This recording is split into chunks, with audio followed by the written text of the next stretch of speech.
नमस्कार, मैं हूं राजीव तिवारी। आप देख रहे हैं पब्लिक आंदोलन। इसमें पूरे देश में यूजीसी बिल की सिफारिशों को लेकर चर्चा है। युवाओं के बीच में कई समूह बन चुके हैं और अपने अपने पक्ष में मामला खींचने के लिए लगातार रस्साकशी चल रही है। हमारे साथ इसमें मौजूद है सवर्ण मोर्चा के संयोजक गण संदीप सिंह जी और पसंद सिंह बघेल जी। संदीप जी, बहुत बहुत स्वागत है आपका। बहुत बहुत धन्यवाद। क्या है एकाएक आप लोग यूजीसी के मुद्दे पे करना गए, जबकि मुद्दे तो देश में बहुत हैं? नहीं, देखिए, मुद्दे तो समस्याओं का देश है। समस्याएं तो इस देश में बहुत हैं, ये बात आपकी सही है। लेकिन यूजीसी क्या है ये तो आप हमसे बेहतर जानते होंगे, क्योंकि आप पत्रकार हैं। हमारे दर्शक देख रहे हैं, हम दर्शकों के लिए तो आप पत्रकार है। यूजीसी एक काला कानून है जो सामान्य वर्ग की गरिमा को गिराने के लिए लाया गया है।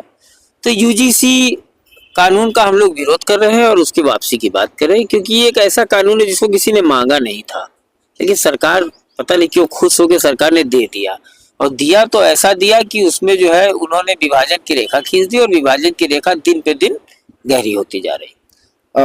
मदन जी, ये बताइए कि 21 तारीख को शायद आप लोगों ने कुछ धरना प्रदर्शन का ऐलान किया है, क्या है 21 तारीख को? 21 तारीख को हम लोग शांतिपूर्वक अपनी रैली निकालेंगे और ज्ञापन हम लोग देंगे। जो ये यूजीसी कानून हम सवर्ण के बच्चों के खिलाफ लाए हैं इन लोगों ने, इसके साथ साथ हम लोगों ने और भी अपनी मांगे रखी हैं। जैसे हमने सवर्ण आयोग की मांग किया है कि हमारे बच्चों का कोई बात आएगी तो कौन सुनेगा। इसके साथ साथ हम लोगों ने ये भी कहा है कि हमारे इतिहास साथ छेड़छाड़ न हो। जैसे अभी उन्होंने घूसखोर पंडित पे पिक्चर बनाई थी, इस तरह का भी नहीं होगा। जो इतिहास में बहुत सारी पिक्चरें बनी ठाकुरों पे, ब्राह्मणों पे, बनियों पे, ये सब चीजें अब नहीं होगी। और हम लोग अब बहुत दिन से हम लोग की भी उम्र हो गई देखते देखते कि आरक्षण दे दिया गया, आरक्षण में प्रमोशन दे दिया, सब मान लिया गया, हम ही लोग माने। इस तरह इन लोगों ने हम लोगों से जमींदारी ले लिया, जमीन जायदाद ले ली और हमारे राजाओं से, हमारे कास्ट के राजाओं से, मतलब ठाकुर ब्राह्मण ही राजा रहे, चाहे और भी जातियों के लोग रहे, उनकी रियासतें ले ली गई। उन लोगों ने दे दिया कि सब बराबर, लेकिन उन्होंने बराबरी पे लाके अब हमको दबाने लगे और ये हमारे साथ अत्याचार करते रहे। अब जो भी सरकारें रही बारी बारी, लेकिन ये सरकार ने एकदम सीधे पीठ में छुरा भोंक दिया। इसका जवाब तो हम लोग देंगे और इस जातिवादी, निकम्मी, नाकारा और तमाम कमियां इस सरकार की, इसको हम लोग ठीक कर देंगे। इनको वहीं से वहां पहुंचाएंगे जहां से शुरू हुए थे। संदीप जी, आप करणी सेना के भी यहाँ के प्रदेश के अध्यक्ष हैं। क्या युवाओं के और मुद्दे आप लोगों को नहीं दिखते हैं कि बेरोजगारी है, उन लोगों को सही से काम नहीं मिल रहा है, इन सब मुद्दों पे आप बात नहीं कर सकते? क्यों इसी मुद्दे पे आप लोग इतने ज्यादा जो है खुल के सामने आ रहे हैं? देखिए, बेरोजगारी और ये सब मुद्दे जो है, शासन सत्ता में बैठे लोगों को देख ले, सरकारें इसीलिए चुनी जाती हैं, लोकतंत्र में सरकारें इसीलिए चुनी जाती हैं कि सब व्यवस्थाओं को दूर करें। सवालों को तो माना गया कि भाजपा के ही लोग हैं, भाजपा को सपोर्ट किया इन लोगों ने, भाजपा को आगे बढ़ाया। नहीं, देखिए, बिल्कुल आपकी बात बिल्कुल सही है। 2 सीटें थी जब इनके पास, तो ये बनियों की पार्टी कहलाती थी, फिर सवर्ण इनके संग लगे, फिर आज इनको यहाँ से यहाँ तक पहुंचाया। लेकिन हम लोगों को ये नहीं मालूम था, बहुत सी चीजें आपके पास, आपको ये मालूम नहीं रहती कि भविष्य के घर में क्या छुपा ये पता नहीं रहता। तो अब रही से बेरोजगारी की बात है, तो बेरोजगारी मान लीजिए है तो सब में है, मैं तो ये मानता हूँ। गरीबी है तो सब में है। अब इन्होंने जो व्यवस्था लागू की है, जो व्यवस्था लाने का प्रयास कर रहे हैं, या जो मान लीजिए सर्वोच्च न्यायालय ने रोक दिया है अभी फिलहाल, लेकिन इन्होंने जो व्यवस्था लागू की उसमें तो सामान्य वर्ग तो कहीं पे था ही नहीं। सामान्य वर्ग तो पूरी तरीके से ये करना ही चाहते थे उसको, बेरोजगार, इसीलिए इन्होंने व्यवस्था लागू की। और ये लोग बार बार हम लोगों के ऊपर उंगली उठाते हैं, दुनिया भर की बातें करते हैं, हम लोगों ने कभी जवाब नहीं दिया है। लेकिन सबसे बड़ी बात यह है, हम वहां हैं अगर, तो हम अपनी काबिलियत में, मैंने तो आरक्षण नहीं मांगा, मैंने तो SC/ST का कोई कानून नहीं मांगा, हमने तो कुछ मांगा ही नहीं। हम देश का वो वर्ग है जिसने कुछ नहीं मांगा, सदैव देता रहा, और उसके बाद आप अभी तक मैं देता रहा। आप जो कहते रहे मैं मानता रहा, अचानक आपने छीनना शुरू कर दिया, हमको मट्टी में मिलाने का प्रयास शुरू कर दिया, तो विरोध स्वाभाविक है। और क्रिया है तो उसकी प्रतिक्रिया होगी, एक वैज्ञानिक सिद्धांत है, इसमें कोई कुछ नहीं कर सकता। तो मुद्दे तो बहुत हैं, लेकिन जो मुद्दे सरकारों को देखने चाहिए तो हम देख नहीं सकते। लेकिन जो मुझे लगता था इन मुद्दों से ज्यादा बड़ी खाई समाज में खुदेगी, जातिवाद। भारतीय जनता पार्टी राष्ट्रवाद से चली, जातिवाद पे आ गई, राष्ट्रवाद से चले जातिवाद पे आ गए। कभी हम लोगों ने ये कल्पना की थी इस पार्टी का साथ देते समय कि राम मंदिर बनाया। जी हाँ, मंदिर के मुद्दे पे लोगों ने समर्थन किया, वोट भी दिया। हम लोग भी बड़े खुश थे, 370 हटाया, हम लोग भी बड़े खुश थे कि चलिए देश में कुछ काम हो रहा है, देश में प्रगति हो रही है। लेकिन ये नहीं मालूम था कि हमको अपनी जान दे के अपने बच्चों को शिक्षा से दूर करने की कीमत चुकानी पड़ेगी इस तरीके के काले कानून की वजह से। इसलिए सड़क पर उतरना लाजमी है।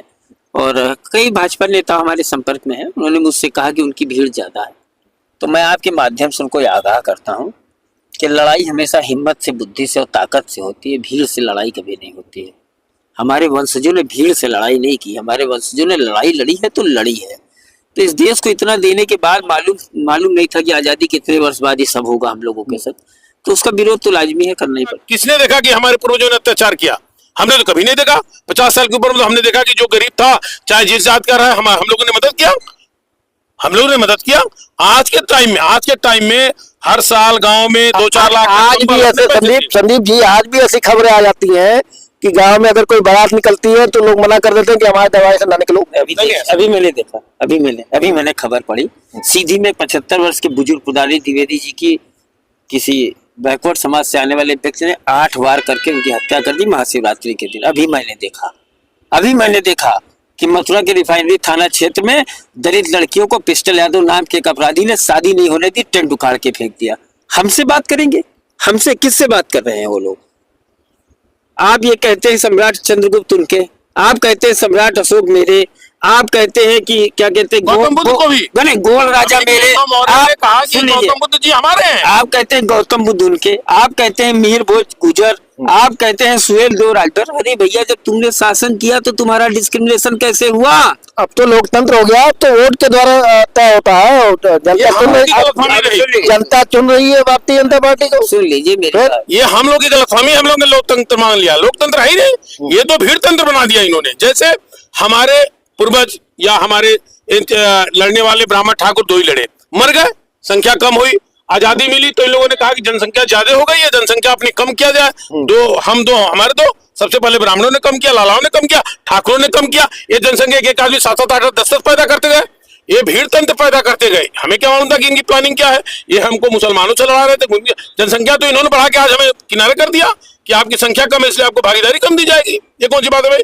लोकतंत्र है, लोकतंत्र पढ़ने का, राजनीति करने का, सबका बराबरी का दर्जा जी। ये जो जिसको पसंद कर ले, मान लो जो जनता का मन जीत ले वो राजा बन जाए, मतलब राजा मतलब चुनाव जीत ले। ये तो जात के आधार पे देते हैं। इनके जात का नेता कहीं 1-1 हजार का आदमी हो गया, उसको तो आपने फिर आरक्षण से वो सांसद हो रहा। आप सबका छोड़िए, उनको देखिए, पासवान जी के लड़के, क्या नाम उसका, रामविलास जी के लड़के, वो तो जात पे बात करते हैं। बताइए, उनकी माँ तो पंडित थी, कि माँ पंडित थी ना, सुलगार से उन्होंने शादी किया ना, पासी शादी। कैसे आप कह रहे हैं कि हम लोग जातिवाद करते हैं? एक ब्राह्मण लड़की ने एक पासी लड़के से शादी किया और उसका लड़का पैदा होता, फिर वो पासी बन जाता है। उसको नहीं समझ में आना चाहिए कि भाई हम दो जातियों के से पैदा हुए हैं, एक ब्राह्मण और एक दलित से, तो हमको बीच का बनना चाहिए। लोगों को बताना चाहिए कि भाई समाज ठीक ठाक रहे। वो तो मैं देख रहा हूँ इतना बड़ा नेता होने के बाद सब कर रहे हैं। देखिए, ऐसा है, जो भी उन लोगों के आंदोलन हो रहा है उसमें साफ वो कहते हैं कि ब्राह्मण की लड़कियां मेरे घर की बहू बनेंगी। बेटी बेटी का संबंध बहुत प्यार आते हैं। नहीं, वो शादी की बात नहीं करते हैं। मेरी बात सुनिए, अब संतोष वर्मा जी ने मध्य प्रदेश में बयान दिया तो मेरा कोई इस पे इश्यू नहीं है, रोटी बेटी का संबंध हो जाएगा। लेकिन जब आपको आरक्षण का लाभ मिल रहा है 77-78 वर्षों से देश की आजादी से, और बैकवर्ड क्लास को 93 से मिल रहा है, आपको लाभ मिल रहा है, तो पहले जो लाभान्वित लोग हैं वो पहले आपस में तय कर लें, है ना। मैंने रोका नहीं है, 3000 से ज्यादा जातियां हैं संविधान में बैकवर्ड की, आप आपस में तय कर लीजिए। एससी की जातियां 800 से ज्यादा हैं, आप आपस में तय कर लीजिए, सामान्य वर्ग अपना देख लेगा। जब सारी स्थितियां सही होंगी तब की तब देखी जाएगी। आप बेटियों पे ही नजर क्यों रखते हैं? आप कभी ये क्यों नहीं कहते कि हमारी बेटी ब्याह जाए जाके किसी? अच्छा, आप हमको सामान्य वर्ग, सवर्ण हमको शोषक मानते हैं, ठीक है। अब सरकार भी मानने लगी मुझे। सरकार ने अगर ना माना होता तो यूजीसी जैसा कानून न लाया, ठीक है। और तमाम बातें हैं, जैसे 5000 वर्षों से कुआं ठाकुर का कुआं खोदता कौन था? ठाकुर साहब तो खोदते नहीं थे, आप खोदते थे। आपने अपने लिए क्यों नहीं खोद दिया? हमने रोका था? नहीं रोका था। हमारे पास जमीनें ज्यादा थी, हम लोगों ने बसाया, हमने तो नहीं मना किया, हमने कोई डिस्क्रिमिनेशन नहीं किया। लेकिन डिस्क्रिमिनेशन का एक सबसे बड़ा उदाहरण आजाद भारत के इतिहास में अगर कुछ है तो 1990 में कश्मीर घाटी से ब्राह्मणों को जिस तरीके से पैदल करके और जिस तरीके से दिल्ली के शरणार्थी शिविर में रहने को मजबूर किया गया, वो डिस्क्रिमिनेशन था। यही सारे मुद्दे तो भाजपा उठाती रहती है, सत्ता में आ गई। नहीं, कुछ नहीं उठा दिया। भाजपा का चरित्र तो आप ये समझिए कि कश्मीर से पलायन का मुद्दा किसने उठाया? भाजपा ने। नहीं, भाजपा नहीं उठाया, तो मुद्दा उतना ही चला रहा है। बात समझिए, ये तो भाजपा ने केवल हमको छला दिया, ब्राह्मणों को, ठाकुरों को छल किया कि हम आपके लिए कर देंगे, किया कुछ नहीं। वो हमें तो कांग्रेस से भी ज्यादा घातक निकला। उन्होंने तो, मोदी जी ने तो समझिए कि वो वार किया हमारे साथ कि हम जिंदा अगर बच गए तो लड़ेंगे, नहीं तो उन्होंने तो मार दिया हमको, हमें मार दिया, हमारी वंशावली मार दी। लेकिन एक बात को तो आपको समझना होगा कि लोकतांत्रिक व्यवस्था में चुनाव के जरिए, यानी वोट के जरिए ही आप अपनी बात करवा सकते हैं। सर, धरना प्रदर्शन करने से कुछ नहीं होने वाला। तो क्या भविष्य आने वाले समय में आपको कोई पॉलिटिकल पार्टी भी बनाने की मंशा है? मेरी बात को आप समझ लीजिए, मेरी बात आप बहुत अच्छे से समझिए कि ये सब जो भ्रम है लोगों का, उस भ्रम के बारे में बता दें। सन 2019 में यही उत्तर प्रदेश में लोकसभा सपा और बसपा मिल के लड़ी थी। हाँ, लड़ी थी। ठीक है, आपको मालूम है बसपा की नोटों की राजनीति करती है, समाजवादी पीठ की नोटों की राजनीति करती है। इसी सामान्य वर्ग ने 65 सीटें दिला दी थी भारतीय जनता पार्टी को। हमारी वोट की ताकत कम थोड़ो ना। आपने डिक्लेयर कर दिया हम 6%, हम मान थोड़ो लेंगे हम 6%। तो आपको लगता है कि जनगणना के आंकड़े कुछ जो है गलतफहमी पैदा कर रहे हैं? आप मेरी बात ही नहीं, जनगणना, मैं कहता हूँ सरकार की हिम्मत हो, आज बहुत बड़े बड़े काम किए हैं नरेंद्र मोदी जी ने, हिम्मत हो सारी जातियों का नाम हटा दे, जातियों का नाम ही हटा दे, हम तैयार है, जातियों का नाम हटाइए, छोड़िए हटाइए, सबको समान अधिकार दे दिए। एक देश एक कानून ने, एक झंडा एक संविधान, ये रहना चाहिए। और किस संविधान की आप बात कर रहे हैं? किस संविधान की? जो आते हैं ना रैली में, संविधान में कितने पेज है, कितने अनुच्छेद है, कितने पृष्ठ है, कितने भाग है, उनको ये तक नहीं पता होता है। संविधान किसने लिखा था, किसकी राइटिंग में लिखा गया, ये नहीं पता होगा, है ना। ये जो भेड़ चाल मचाए हुए हैं, भेड़ चाल से देश उस नहीं चलने वाला है। और 90% पदों पे उच्च वर्ग के लोग बैठे हैं। भैया तुमसे ना आरक्षण मांगा, ना तुमसे पढ़ाई में वजीफा मांगा, ना तुमसे कुछ मांगा, तो अपनी काबिलियत से बैठे हुए हैं। कोई छीन के थोड़ो ना घुस गए हैं, अपनी काबिलियत से बैठे हैं। और सुनिए, ये हमेशा जानिए कि काबिल व्यक्ति अगर लड़ाई लड़ेगा ना तो ये लड़ाई कहाँ तक जाएगी बसंत जी?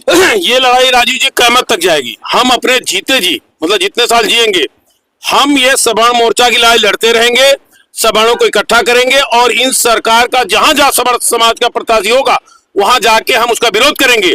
और हमारे सवर्ण समाज का कोई आदमी लड़ेगा, हम उसके साथ रहेंगे।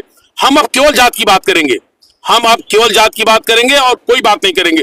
हम इन 4 जातियां तो हो ही गए, 5 जातियां, ब्राह्मण, ठाकुर, लाला, बनिया, भूयार भी उसमें आ गए, खत्री, सरदार, जितने, और जरूरत पड़ी तो हम 20% जो मुसलमान फॉरवर्ड हैं उनको ले लेंगे, और हम 56-57% हैं। आप मुझे तो कहीं न कहीं लग रहा है कि 27 में जो है भाजपा के बुरे दिन शुरू हो जाएंगे, और आप लोग अगर पॉलिटिकल पार्टी अगर इस तरीके से पॉलिटिकल कुछ करेंगे, अरे आप बात कर रहे हैं, वो हमको कहीं तो बता रहे हैं, वो हमको कहीं गिनते ही नहीं है, वो हमको कहीं नहीं गिनते हैं। अगर वो गिनते होते तो ये काम ना करते, वो हमको नहीं गिनते, लेकिन हम उनको ये बताएंगे। 27 तारीख के लिए पूरी तैयारी है। 21 तारीख को दोपहर में 12 बजे परिवर्तन चौक से गांधी प्रतिमा तक हमारी शांतिपूर्वक मार्च रहेगा, है ना, जिसको नाम तो मैंने जन आक्रोश रैली का दिया है, लेकिन वो रहेगा शांतिपूर्ण, और उसकी तैयारी है, उसको हम करेंगे।